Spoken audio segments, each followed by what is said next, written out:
మరో breaking news అంటుంది మనకి. పూణే టీసీఎస్ లో సాఫ్ట్వేర్ ఇంజనీర్ ఆత్మహత్య చేసుకోవడం కలకలం రేపింది. తన మరణానికి సీనియర్ల వేధింపులే కారణమని అమిత్ అభయ్ బ్రహ్మే రాసిన 2 పేజీల సూసైడ్ నోట్ ను పోలీసులు స్వాధీనం చేసుకున్నారు. ఆ బ్రేకింగ్ మనం చూస్తున్నాం. ఇక తాను బాగా పనిచేస్తున్నప్పటికీ ప్రాజెక్టులను ఉద్దేశపూర్వకంగా తీసేయడంతో పాటు క్లిష్టమైన ప్రాజెక్టులు ఇచ్చినట్లు సూసైడ్ నోట్ లో రాశారు. తన సహోద్యోగులు పలుమార్లు అవమానించారని, ఉద్యోగానికి రాజీనామా చేయాలంటూ ఒత్తిడి చేస్తున్నారంటూ నోట్లో పేర్కొన్నారు.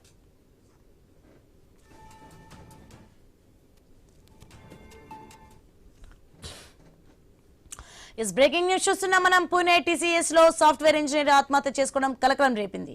తన మరణానికి సీనియర్ల వేధింపులే కారణమని అమిత్ అభయ్ బ్రహ్మే రాసిన 2 పేజీల సూసైడ్ నోట్ ను పోలీసులు స్వాధీనం చేసుకున్నారు. ఇక తాను బాగా పనిచేస్తున్నప్పటికీ ప్రాజెక్టులను ఉద్దేశపూర్వకంగా తీసేయడంతో పాటు క్లిష్టమైన ప్రాజెక్టులు ఇచ్చినట్లు సూసైడ్ నోట్ లో రాశారు. తన సహోద్యోగులు పలుమార్లు అవమానించారని, ఉద్యోగానికి రాజీనామా చేయాలంటూ ఒత్తిడి చేస్తున్నారంటూ నోట్లో పేర్కొన్నారు.